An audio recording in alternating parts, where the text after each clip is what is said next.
আমার তরকারিটা একটু গরম করে দেন।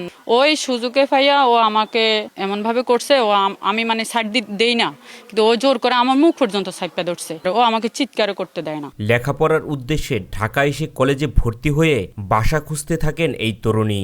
অনেক খোঁজাখুঁজি করার পরে সাবলেট বাসা দেখে সেখানেই থাকার সিদ্ধান্ত নেন। পাশের রুমে মিনহাজ নামে এক ছেলের সাথে পরিচয় হয় তার। হ্যাঁ, ঢাকা শহরে তো সবাই আপদ বিপদে যায়, ওরা যেমন গেছে আমিও তেমন গেছি।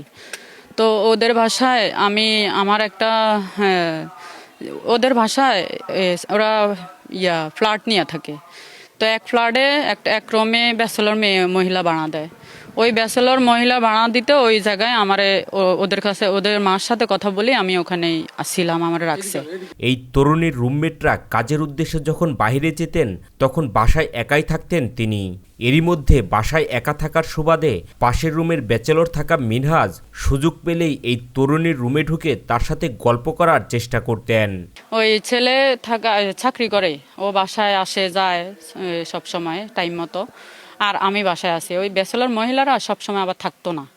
তো এক রুম পেয়ে ও দরজা লক করে আমি আমার রুমেই থাকতাম, ও আমার রুমে চলে যাইতো। এই তরুণী জানান, একদিন তরকারি গরম করার জন্য মিনহাজ তাকে রুম থেকে ডেকে বের করেন। রান্নাঘরে যেতেই পিছন থেকে জাপটে ধরেন মিনহাজ। বাসায় কেউ না থাকার সুযোগটাই কাজে লাগাতে চেয়েছিল সে। আমি দরজাও লক করছি, ও আমাকে বলতেছে যে আপু এদিকে আসেন তো একটু, আমার তরকারিটা একটু গরম করে দেন, এই সেই। তো আমার মনে কোনো ইয়ে নাই, আমি দরজা খুলতাম, আমি আমার কাজ করতাম, হারলে কোনো সময় গরম করে দিতাম, কিছু করলে করে দিতাম, শেষ। ওই সুযোগে পাইয়া ও আমাকে মানে কি বলবো, ও আমার সাথে রিলেশন এমনভাবে করছে, আমি মানে সাইড দেই না, কিন্তু ও জোর করে আমার মুখ পর্যন্ত সাইপা ধরছে।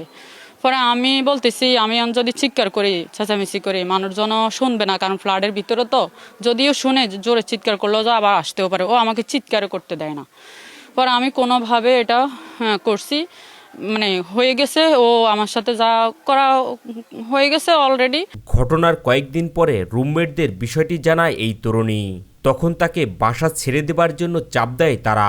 এক পর্যায়ে বাধ্য হয়ে অন্য বাসায় চলে যান মিনহাজের লালসায় পরিণত হওয়া ভুক্তভোগী এই তরুণী।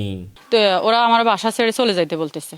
তো আমি যদি বাসা ছেড়ে চলে যাই তাহলে আমি এখন কি করবো, এটা কি সমাধান করবো? এখন যদি ও যে এটি করছে, এখন আমি পরক্ষণে যদি কোনো প্রবলেম হয় আমি কি করবো? এখানে থাকতে চাই, সমাধান করতে চাইছি, কিন্তু ওরা এমন আমার ফিসে লাইখা আমার বাইর করছে যে ওরা এটা সমাধান করবে। এসে এখানে থাকলে ওই বাড়িওয়ালার যে লোক একটা আছে দারোয়ান, ওই দারোয়ানেরও আমার ফিসে লাগাইছে, যেহেতু আমার না রাখে। পরে আমি আর অন্য বাসা দেখে আমি চলে গেছি, আর ওই ছেলের সাথে আমি কন্ট্যাক্ট করতেছি ডেলি। ঘটনার এখানেই শেষ নয়। এর কিছুদিন পরেই এই তরুণী বুঝতে পারেন তার ভিতরে অস্বাভাবিক পরিবর্তন হচ্ছে। অন্তঃসত্ত্বা হয়ে পড়েছেন তিনি। বিষয়টি ফোন করে মিনহাজকে জানালে বাচ্চা নষ্ট করার জন্য চাপ দেয় সে। তখন বাধ্য হয়ে ঢাকা ছেড়ে গ্রামে চলে যান এই তরুণী। পরে বলতেছে যে এটা, হ্যাঁ, স্টেপ নিতাম, স্টেপ নিয়ে এটা চেক করতাম, সেই। ও আমাকে স্টেপও দিছে, ও স্টেপ নিয়ে চেক করছি, এটা আসছে।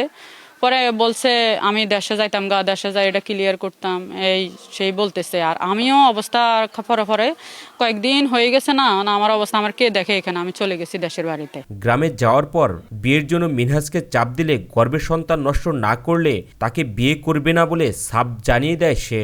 এক পর্যায়ে মিনহাজের কথার প্রয়োজনায় পড়ে নিজের অনাগত সন্তানকে নষ্ট করেন এই তরুণী। দেশের বাড়িতে যাওয়ার পরে ওর সাথে তো আমি কন্ট্যাক্ট করতেছি যে এখন বিয়ে হয়ে যেত, আমি দ্রুতভাবে তাকে বলতেছি, কোনোভাবে বিয়ের জন্য রাজি হইতেছে না। পরে আমারে ও 1000 টাকা পাঠাইছে প্রথম অবস্থায়, আলতা করতাম, 2000 টাকা পাঠাইছে আলতা করতাম, গাড়ি ভাড়া খরচ সুদ্ধা।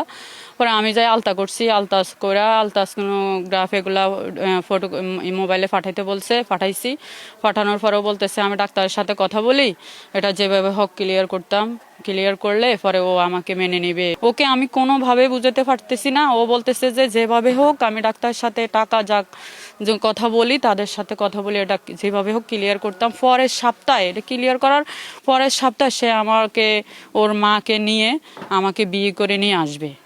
ও গ্যারান্টি, ওর কথার গ্যারান্টি দিছে, গ্যারান্টি আছে। ভুক্তভোগী এই তরুণীর অভিযোগ, সন্তান নষ্ট করার পর অসুস্থ হয়ে পড়েন তিনি।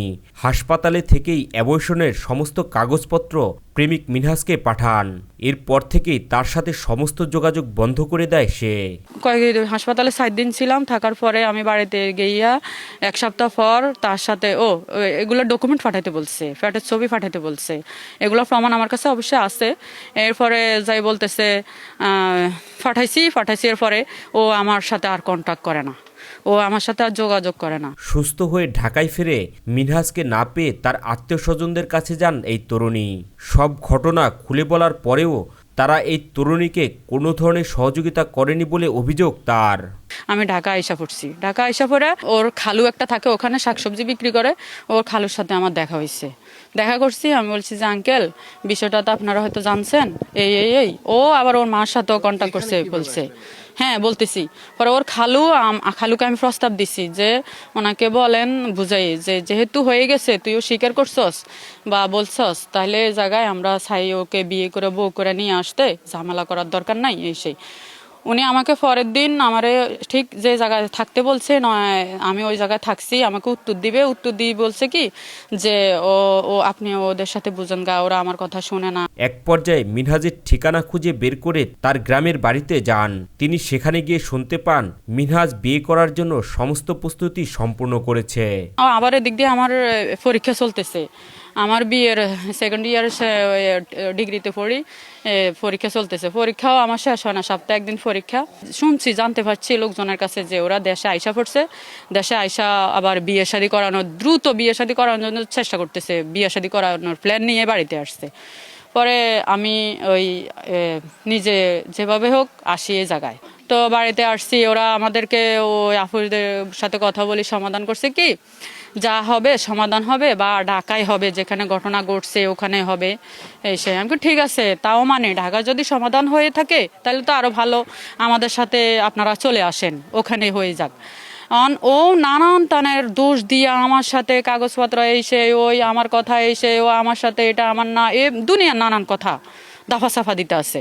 পরে আমি বলতেছি ঠিক আছে, আমাকে বিয়ে করা লাগবে না, আপনি রাজকন্যাই বিয়ে করেন, অসুবিধা নাই, তবে আমি এটা প্রমাণ করেন জানছা 10 জনের সামনে আমি এটা সুকর্ম প্রমাণ করবো, সকালবেলা 10 জন ডাকার পরে আমি এটা প্রমাণ করে আমি এখান থেকে যাব। এই তরুণী বলেন বিষয়টি সমাধানের জন্য মিনহাজ এবং তার পরিবারকে বললে তারা এড়িয়ে যাবার চেষ্টা করেন।